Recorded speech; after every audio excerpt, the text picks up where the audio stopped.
London, on a grey afternoon that barely distinguishes itself from morning, holds a quiet kind of stillness. In a room tucked away in St. John's Wood, a piano rests near the window. Nothing extravagant, just wood, worn keys, a small lamp beside it. Sometimes Paul McCartney sits there, not for performance, not for stadium tours, but to play. He is 83 now, a number that feels strange attached to a man whose youth seemed timeless. His fingers, slower than they once were, still navigate melodies with precision, pausing occasionally as memories rise quietly between the notes. Carrying history, Paul McCartney's life is a testament to how time shapes us. Born in Liverpool, he was once just another boy with a guitar and impossible dreams. The world could not have foreseen that decades later his songs would still echo in cars, stores, and headphones worldwide. Fame did not shield him from time. If anything, it highlighted every passing year. Fans who cheered in the 1960s are now grandparents, while new generations sing the same songs he wrote as a young man. McCartney's music carries history, and in every chord, decades of life, love, and loss quietly resonate. The quiet half fame often hides the quieter half of life. For McCartney, these were years away from cameras and applause, filled with memories, friends lost, and the slow weight of history. In 2023, he reflected, "When you get older, you realize you're carrying a lot of people with you." He meant those closest: John Lennon, George Harrison, Linda McCartney. Though gone, their presence lingers in melodies and harmonies. Sitting at the piano, certain chords transport him back to 1968. Others carry the weight of all the years since. Music preserves time, and for Paul, it preserves the people who shaped him. Liverpool, 1957. Before fame, there was a city, a family, and the noise of ordinary life. Liverpool streets, small clubs, a chance meeting with a boy named John would eventually change music forever. But at the time, it was just another summer afternoon. Music in the McCartney household was breathing, not career. Jim McCartney played jazz, Mary McCartney held the household steady, and young Paul learned that songs could carry emotion before words ever did. These small moments mattered more than anyone realized, forming the foundation of a musical life that would later captivate the world. Loss that shaped him. Paul was 14 when his mother, Mary, died unexpectedly of breast cancer. Halloween, 1956. An ordinary night for most teenagers, but one that shifted his life. The house felt the same, yet everything had changed. Shock overwhelmed grief, and Jim McCartney became both father and mother. Silence replaced laughter. The loss shaped Paul in ways only his music could reveal. Songs written years later subtly carried this early grief. Music became a vessel for emotion, memory, and reflection. The melodies we now know as timeless began in moments of personal sorrow, a quiet counterpoint to the fame and excitement that would come later. The Beatles' rise. The Beatles' story unfolded rapidly from small Liverpool clubs to global superstardom. Paul and John's songwriting partnership was central. One would spark a melody, the other refine it into a song. But with success came pressure. The music evolved, the fame intensified, and the group's dynamics began to shift. George Harrison explored Indian influences, Ringo Starr occasionally felt overlooked, and John became increasingly absorbed in his artistic world with Yoko Ono. Paul's focus on the band's structure sometimes clashed with others.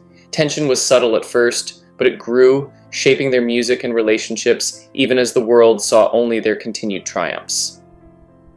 The loss of Brian Epstein. August 1967 brought a shock that no rehearsal or studio session could prepare them for: the death of manager Brian Epstein. Only 32, Epstein had been the stabilizer behind the scenes. Without him, the Beatles felt exposed, and decisions became harder, small disagreements intensified, and the studio atmosphere grew heavier. Paul later described it as losing the person who held the map. Creative collaboration continued, but the ease of earlier years vanished.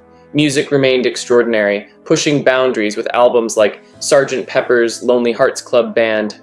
But the bonds behind those songs were quietly fraying. Life, grief, and fame were merging in ways that even Paul struggled to navigate. Friendship and rivalry. Paul and John's partnership was the heart of the Beatles' songwriting. What began as a playful rivalry, ideas sparking into full songs within hours, eventually encountered the pressures of fame and divergent paths. John sought philosophical and artistic exploration. Paul focused on structure, melody, and legacy. Neither approach was wrong, but the differences created tension, subtle and persistent. In studio sessions, playful exchanges became measured, laughter less frequent, small silences replacing the camaraderie of youth. Even as their music matured and inspired millions, the friendship that had fueled those early years quietly transformed, echoing the complex interplay between collaboration, admiration, and personal ambition. Music as memory for Paul, music became a sanctuary for memory and emotion. Songs written after Linda McCartney's death carry a reflective tone, softer, contemplative. Decades of family, friends, and bandmates shape each note he plays now. Every chord is layered with echoes of the past: Liverpool streets, John's laugh, the countryside of Scotland. Music allows him to hold time in his hands, to relive joys and losses alike. In private moments, away from cameras and applause, Paul connects with what the world cannot see. Life lived in layers, preserved in melody, harmonized with memory, and played with the quiet intensity of someone carrying more than just fame. Legacy beyond fame. Even at 83, McCartney's fingers tell stories beyond the spotlight. Concerts, awards, and stadiums matter, but the moments he treasures most are intimate: family dinners, walks, laughter shared with loved ones. Fame magnifies life, but it cannot replace the quiet intimacy of memory. Songs like Hey Jude and Let It Be reach fans young and old, connecting generations across time. His legacy is not just musical, though his music is immortal. It is also the life that unfolded between the notes, the love, grief, friendships, and ordinary moments that built extraordinary art. Reflections on time. Time is both companion and weight for Paul McCartney. As years advance, he plays, pauses, and remembers. Music preserves not only melodies, but life itself.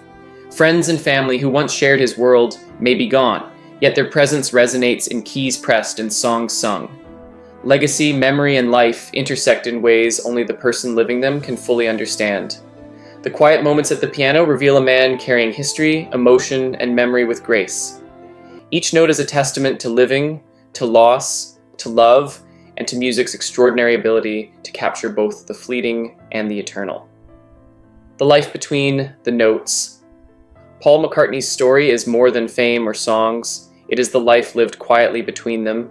The ordinary afternoons, the grief, the laughter, and the love all inform the music the world cherishes. From Liverpool beginnings to global stardom, from heartbreak to reflection, his journey illustrates the power of resilience and artistry.